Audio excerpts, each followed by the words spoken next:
What's up guys, Vern here, and today we're gonna have a look at Transformers: The Last Knight. Shall we begin?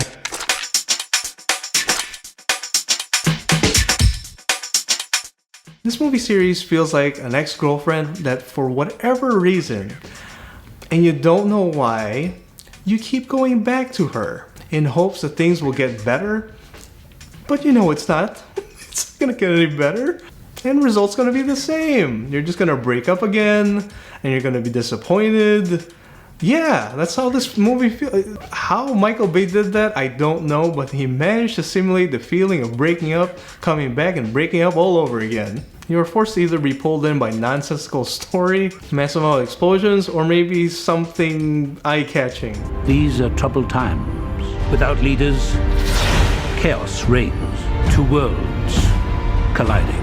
You're all that stand in its way. But realistically speaking, if you're not into any of that, there was just nothing there. This movie stars Mark Wahlberg. He did really well reprising his role. You know, you get the feeling it is the same character. The only thing about his role is that it's very one-dimensional. I was hoping they were going to develop his character more compared to the last one. Another star in this movie is Anthony Hopkins, and I thought he did a good job playing his role. The only problem is there wasn't much to his character. He did a good job playing the role as like a narrator to move the story along, but that's as far as it really went. Another star in this movie is Laura Hydock, and I thought she did a good job playing her role. She wasn't the typical eye candy kind of character. She was more so the educated professor, athletic type, who just so happens to be attractive. Another star in this movie is Isabella Moner, and I thought her character should have been in the movie a lot more.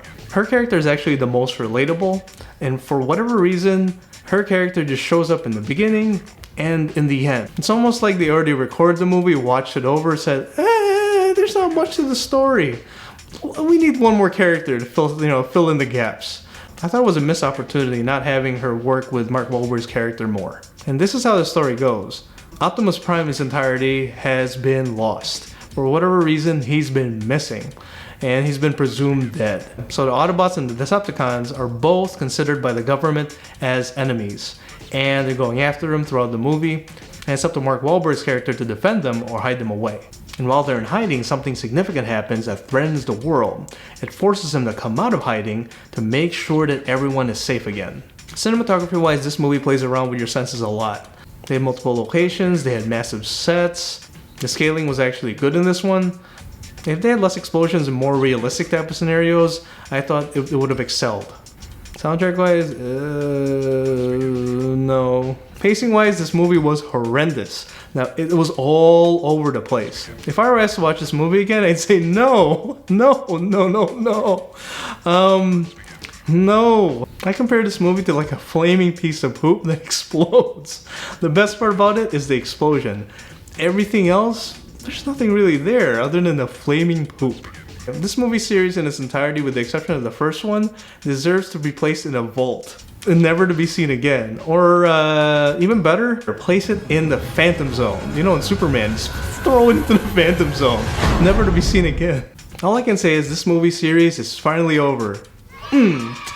However, there are going to be offshoots that include Bumblebee. And the good part is, that's not going to be directed by Michael Bay. It's going to be directed by someone else. So I have high hopes, kind of like I had high hopes with Teenage Mutant Ninja Turtles. And well, the good part is Teenage Mutant Ninja Turtles was actually fun to watch. So I'm hoping the same for the offshoot. That's it for now, and until next time, thank you for watching, and I'll see you in the next one. Peace. Is that all you got? Let's begin. Ah, man. This movie's poop.